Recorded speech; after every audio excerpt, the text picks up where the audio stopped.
G'day guys, Caleb from Happy Go Travel. Today, we're outside. It's crazy. After all this lockdown, we finally managed to get back in the dirt.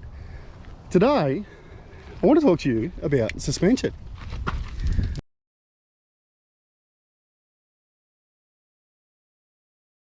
Okay, so this is before lift. Currently sitting at 51. Now that's in the front. That did also go down with the bull bar as well. So rear sits at around 53. So the measurements are set on a hub to guard. It's Red Bull can under there as well. So we'll do a height test based on Red Bull. And just for reference, with the inner guard, I can't actually stand the can of Red Bull up inside the front. Yeah, she's very low at the moment. Hopefully the suspension will be awesome and we'll get her up off the ground. We are currently on the way to Queensland. Got a border pass, going to East Coast Customs. Maybe I wasn't allowed in the border.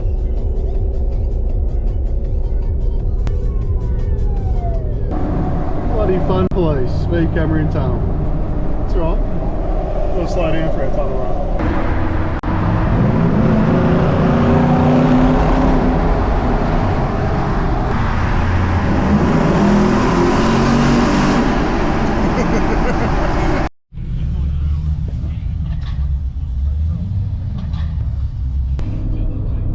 Gold Coast traffic, bloody terrible. Anyway, got the car, couldn't be happier with it. I'll show you some more footage when I get home. 8 hours, let's go back to Newey. Adios Brisbane, see you next time. Well, what a way to crack into the 10,000s coming home from Brisbane after the lift. Righto, so we're back from Brizzy, it's all lifted, it's all done. I just want to go through and just show you the quick measurements. First off, this old friend. So probably about an inch above, yeah, call it an inch, something like that.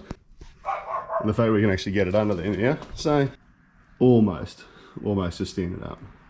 So which is a big difference. About 58 in the front. All right, and the rear is, we'll have a focus, 61. So we'll just make mention, the rear is too high at the moment, and that's intentional.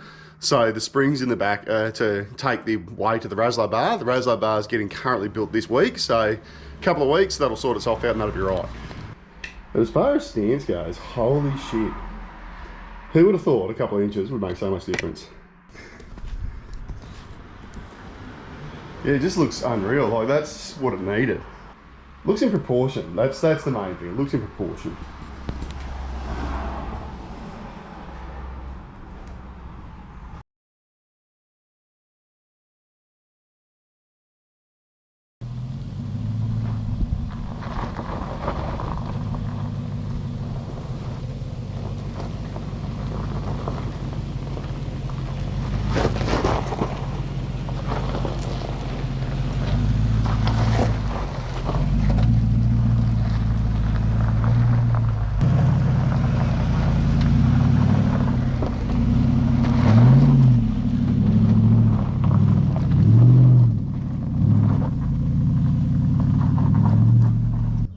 If you look at the standard coils that come on your y62, in my opinion, they sort of struggle just to hold the weight of the car before you add anything to it.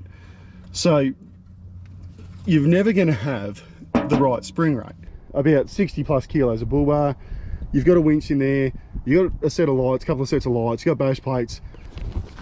Realistically, you're definitely at that 85 kilos on the front axle, if not more. So for me, I believe it's more important to have the right spring rate. And on top of this, I believe that I've got more lift than what you would if you did the Ontrack kit. Now, not that really big lift matters, because these things, the Patrol surprises me. For an independent all-round vehicle, it actually stretches out and drives through most things reasonably well. Much better than what you would expect an all-independent vehicle to do. Where all this system maxes out is the complete down travel of that shock. So whilst the car sits higher, so the down travel hasn't actually changed at all. Now, there are pros and cons to this. The pro being that theoretically everything's at the factory geometry, so you shouldn't break anything. The con, you don't actually physically get any more wheel travel. You've just got more height. Now, for anyone thinking that, oh, this is going to ride terrible because theoretically the car's sitting higher, which means the shock's sitting higher in the stroke. With a HBMC system, and I don't know 100% how the HBMC system works, but with the HBMC system, it seems to compensate and it rides really well still. Like, it still drives and performs as you would expect. I've intentionally parked like this, just so I can show the way this all sits together. That wheel is just off the ground. So that is all maxed out angles. As you can see, same thing. Dobinson heavy duty coils in the back. They're load rated to take the weight of the bar. Airbag man airbags with high pressure sleeves. Then the standard factory arms. The top of my bag is actually unloaded. Probably almost an inch. Now these aren't just your 2-inch lifted bags. These bags are a 2-inch bag on top of the 2-inch lift bags. So essentially these are a 12-inch long bag. That's a lot of times I said bag.